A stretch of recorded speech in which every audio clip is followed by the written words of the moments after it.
사실은 우리 그리스도인들은요, 어떤 비전을 갖거나 또는 내일의 제목처럼 내일을 위한 어떤 환상을 가지게 될 때 우리들은 환경이 좋거나 상황이 좋거나 그러기 때문에 내가 꿈을 갖는다, 뭔가 잘 될 것 같아서 꿈을 갖는다, 그건 그리스도인의 환상이 아닙니다.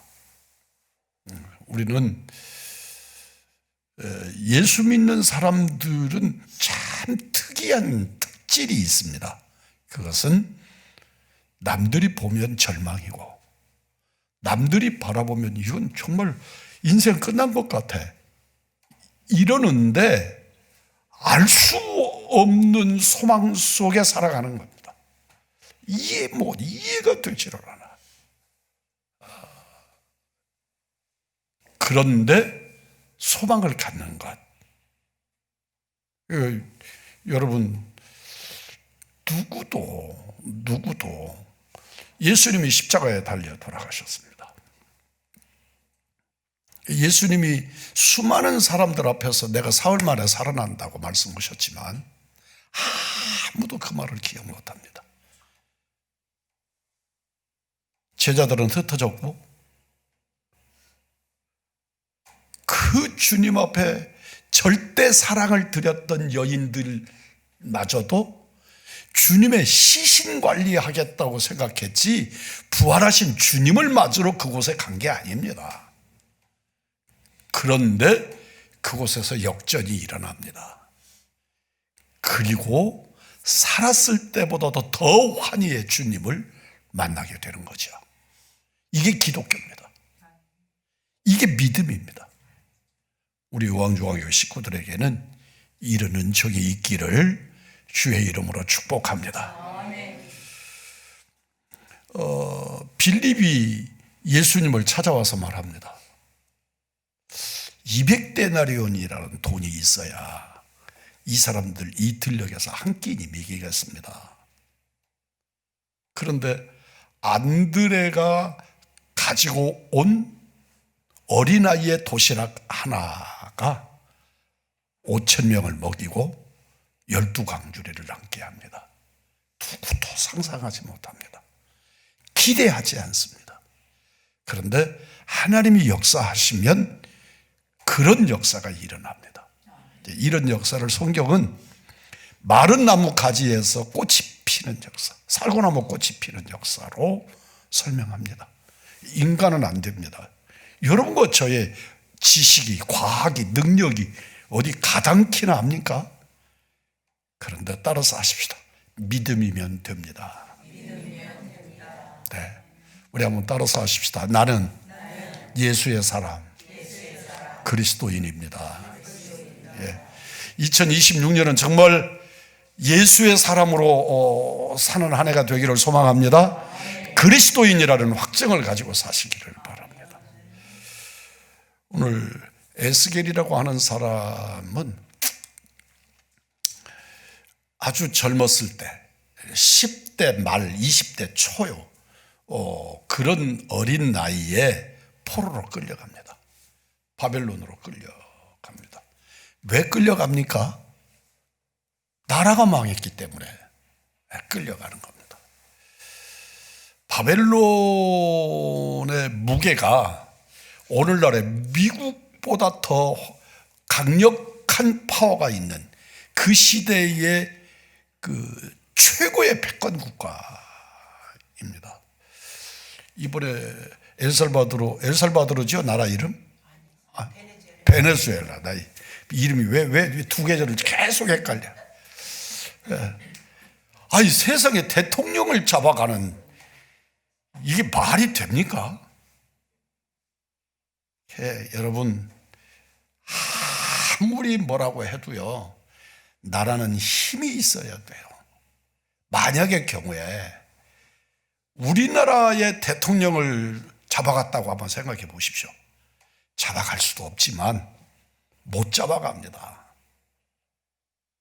우리 이렇게 손바닥만 이렇게 조그마한 나라도 힘이 있는 나라는 못 잡아갑니다. 그런데 그런 나라는 그냥 가서 잡아와 버려. 다른 사람도 아니고 대통령만입니까? 부인까지 쌍으로 잡아가 버립니다. 참 이번에 그 나라 사건을 바라보면서 평양 가서 좀 잡아가지 그런 생각들을 좀 참 많이 했을 것 같은데, 저도 애매한 나라 잡아가지 말고 평양 가서 좀 잡아가지 그런 생각을 했습니다만. 그래서 여러분, 나라가 무너지니까 백성이 포로가 돼요.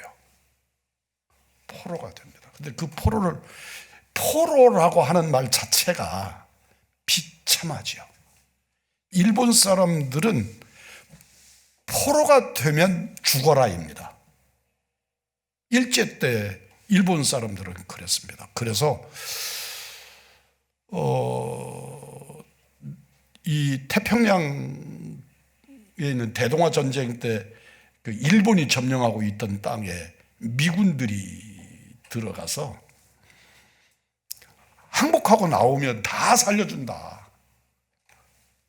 그런데 그 말을 믿지도 않았지만 자기들 나름대로는 수치라고 생각을 해서 전부 배로 자기 배 찔러서 그렇게 활복이라고 그럽니다. 복이 배지요. 활복, 배를 갈라서 죽었습니다. 일본 사람들은 포로라는 걸 용납하지 않았습니다.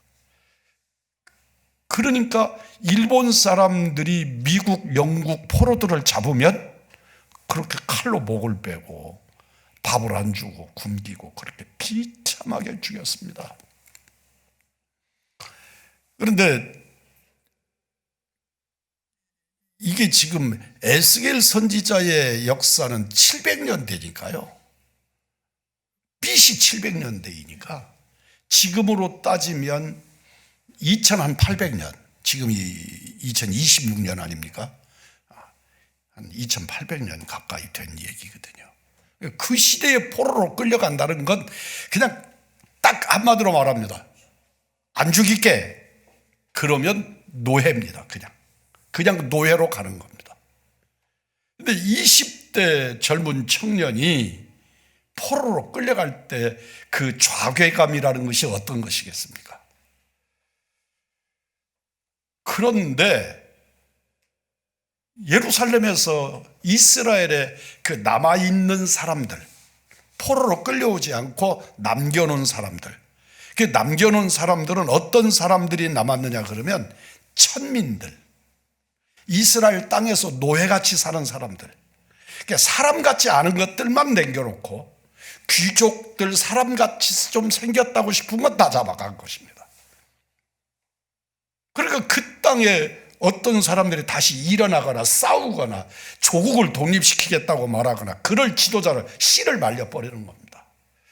그런데 에스겔 선지자나 이런 사람들이 예루살렘 소식을, 그래도 그게 내 땅인데 우리 조국인데 언젠가는 돌아가야 되는데, 그리고 그 땅을 위해서 기도하고 기다리는데 예루살렘 성이 파괴되었다, 완전히 무너졌다, 여우들이 사는 그런 동네가 되어버렸다, 이런 소리만 전해보는 겁니다. 그러니까 아주 좌절하고 이스라엘 백성들은 다 포기했다. 여러분,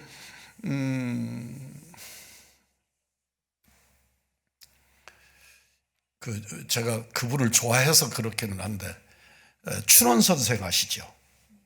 이광수. 그 춘원 선생이 해방 3년을 앞에다 두고 일본에다가 복역을 했단 말입니다. 일본 편이 되어버렸어요. 그리고 막 글을 써서 황제의 백성들아, 군대에 나가서 대동아 전쟁에 참여해라.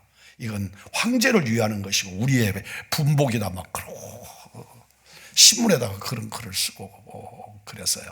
그러니까 우리가 춘원 이광수 같은 그런 그 시대의 지성인데 오늘날로 보면 이어령 선생 같은 그런 수준의 지성들이신데 이분들이 그렇게 일본 편을 들어가지고 그것도 해방 몇 년 앞에다 두고 무너져서 그랬단 말이죠.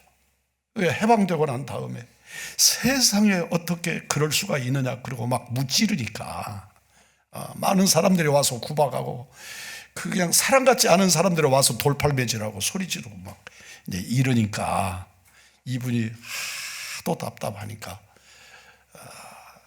찌라시를 만드는데 그 찌라시에다가 이렇게 몰랐다 맞지요? 모르지요. 일제가 무너질 것을 누가 알았겠냐? 몰랐다 그렇게 말했어요. 그런데 여러분 일본이 무너질 줄 몰랐지요. 그 만주 다 먹고 러시아하고 싸워 이겨, 중국하고 청나라하고 싸워 이겨, 중국 다 장악해, 그리고 이 동남아시아 태평양 다 장악해버리는 일본이 지금 미국하고 막 붙어갖고 1대1로 싸우고 있는 일본이 무너질 거라고 누가 생각을 했겠어요. 그래서 독립투사로 일하셨던 그분들이 위대한 거예요.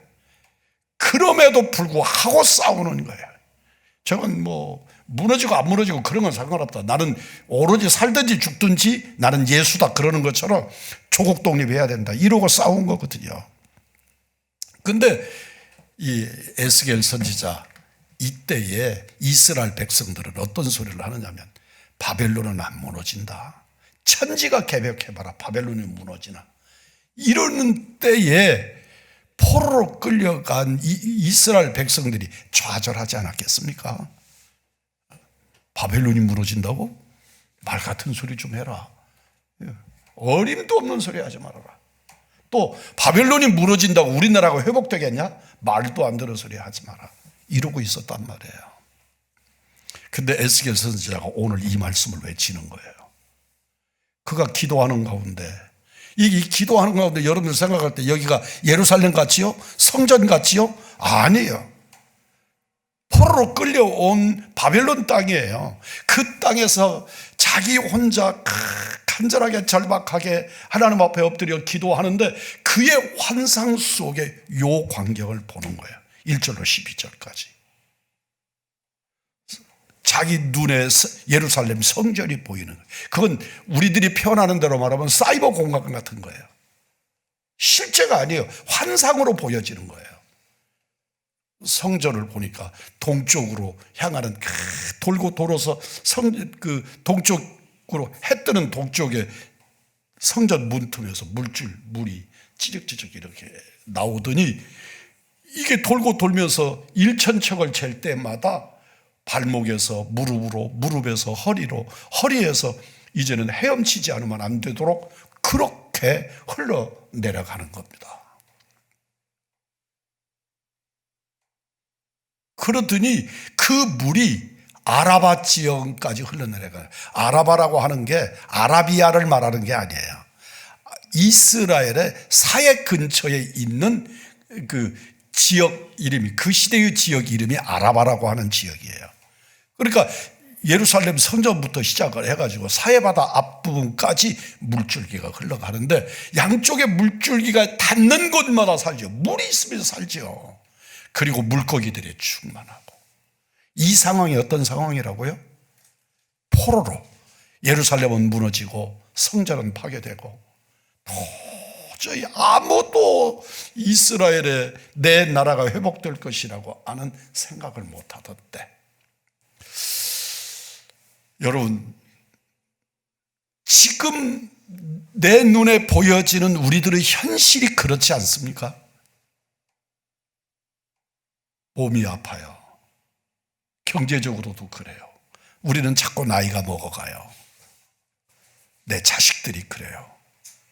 도대체 내가 무슨 소망이 있는가? 내가 노력한다고 될 일이냐 이 일이? 여러분들 우리 그렇게 생각할 수 있잖아요. 해도 안 되고 시작할 용기도 낼 수가 없고 환경도 안 되고 이게 일생이 그냥 가득하게 어두운 그런 때 이 에스겔이 보는 환상이 보여지는 그 시대의 상황과 똑같은 거예요. 너무 칠흑같이 어두워요. 한치도 앞을 볼 수가 없어요. 혹시라도 주변에 있는 어느 나라가 갑자기 일어나서 바벨론을 무너뜨린다고? 그런다고 그 무너진 바벨론이 우리나라가 회복이 되겠냐? 어림도 없는 소리 하지 마라. 이스라엘 회복되는 건 꿈이야. 꿈도 꾸지 마. 괜히 헛바람 켜.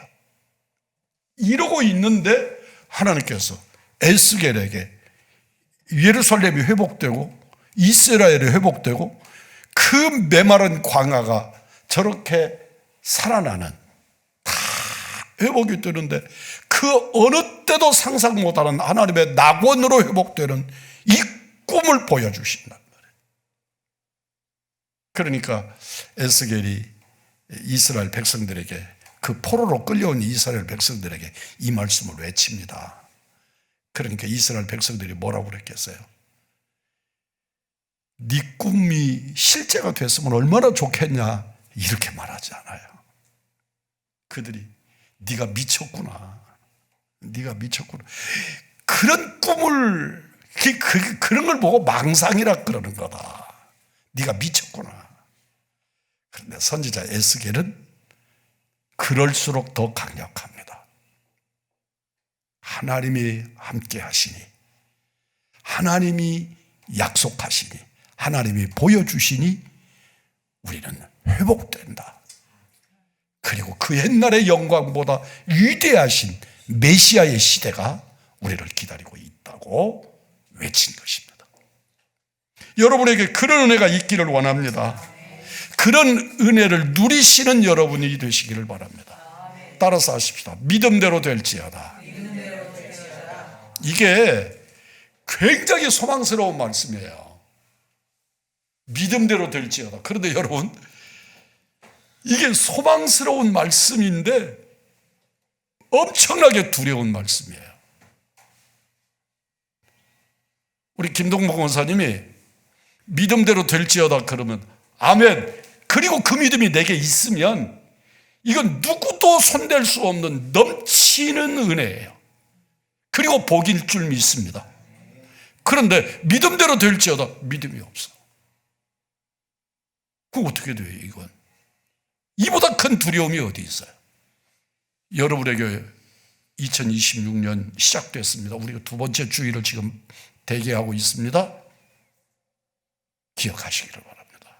여러분에게 믿음대로 되라고 하시는 주의 음성 안에 믿음이 예비되어 있는, 믿음이 있어서 그냥 입에 꿀 담듯이 아멘 그냥 가슴으로 끌어당기는, 그럴 수 있는 우리 김윤희 집사님 그렇게 되기를 주의 이름으로 축복합니다. 우리 하나님은 생명의 근원이 되신다는 걸 믿으십시오. 그리고 복의 본질이라는 것도 잊지 않기를 바랍니다. 우리 주님은 이렇게 말씀합니다. 나는 너희들에게 화가 아니고 복이다. 그 하나님을 심령으로 모셔드리시기를 축복합니다. 하나님의 은혜는 오늘도 충만합니다. 하나님의 은혜는 지금도 충만한데 내 그릇이 믿음으로 준비되지 않은 것이 문제입니다. 그 그릇을 가진 우리 믿음의 식구들이기를 원합니다. 그 믿음이 그릇으로 12광주리가 준비되어 있는 그런 우리들이어야 합니다.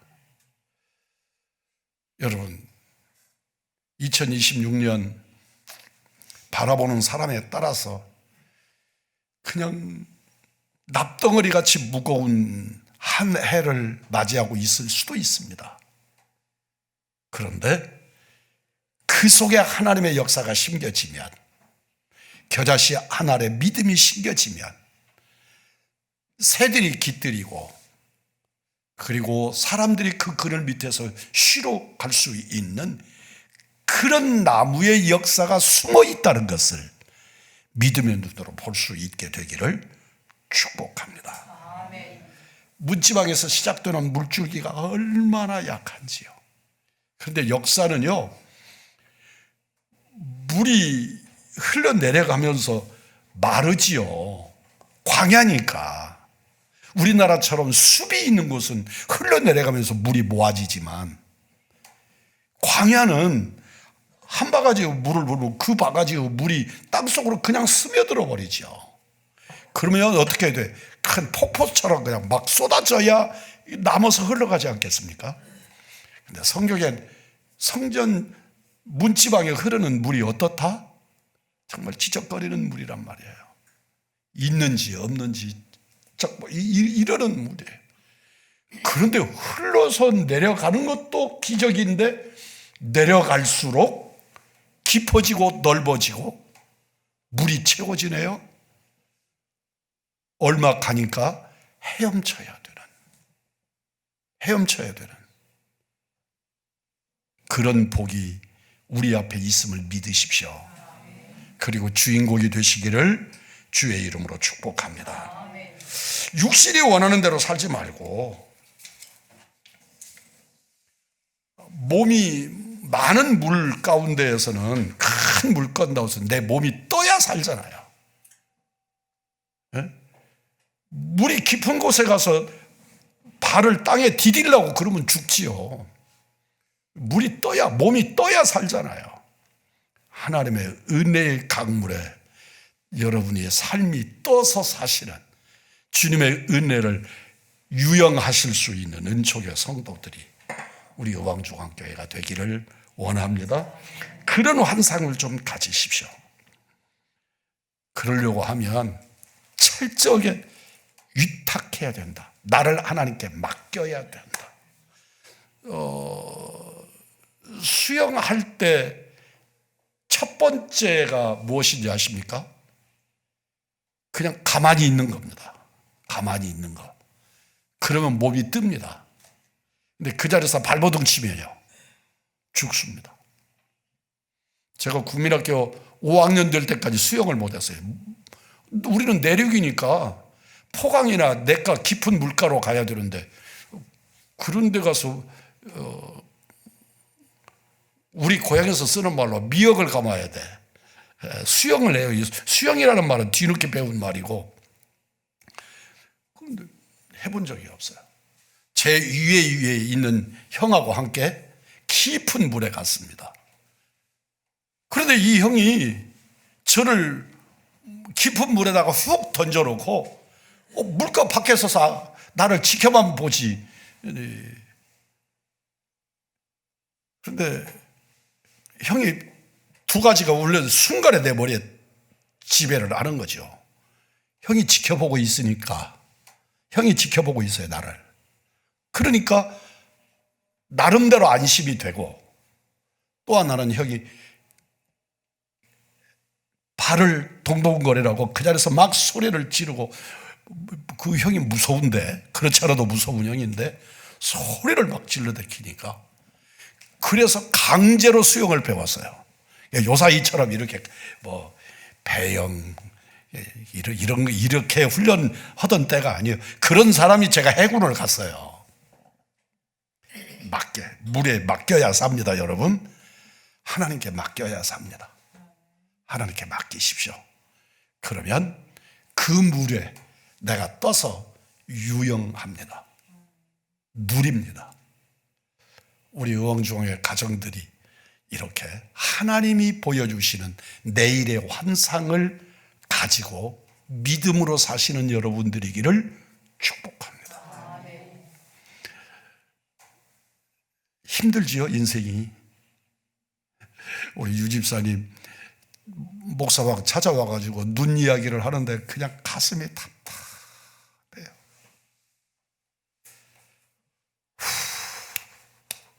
그냥 답답해요. 우리 김윤희 집사님 다음 주에 병원에 가셔야죠.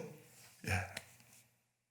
이제는 세월고 시간이 길어지니까 얼마나 속이 상하고 불편한지요. 마음이 불편한지요. 그런데 여러분, 주님께 맡기십시오. 그게 믿음입니다. 그게 믿음입니다. 믿음 없이는 안 맡겨져요. 맡겨지지가 않아요. 정말 믿음으로 맡기십시오. 그냥 한번 강력한 우리가 한번 돼봅시다. 따라서 해봅시다. 살아도 주를 위하여, 죽어도 주를 위하여. 예, 그냥 한번 맡겨봅시다. 주님이 알아서 하세요. 뭐 어떡하겠어요? 나는 힘이 없사오니 알아서 하세요. 나는 주님 것입니다. 그리고 주님께 한번 맡겨보세요. 그러면 에스겔이 본 이 거룩한 내일을 위한 환상이 여러분의 것이 될 줄 믿습니다. 주님은 여러분을 일으키십니다. 책임지십니다. 우리 주님은 저주가 아니라 축복이라고 그러셨습니다. 그 주님을 믿고 내일에 대한 환상을 믿음으로 붙드시는 은총의 여러분들, 우리 우왕조왕의 성도들이 되기를 주의 이름으로 축복합니다.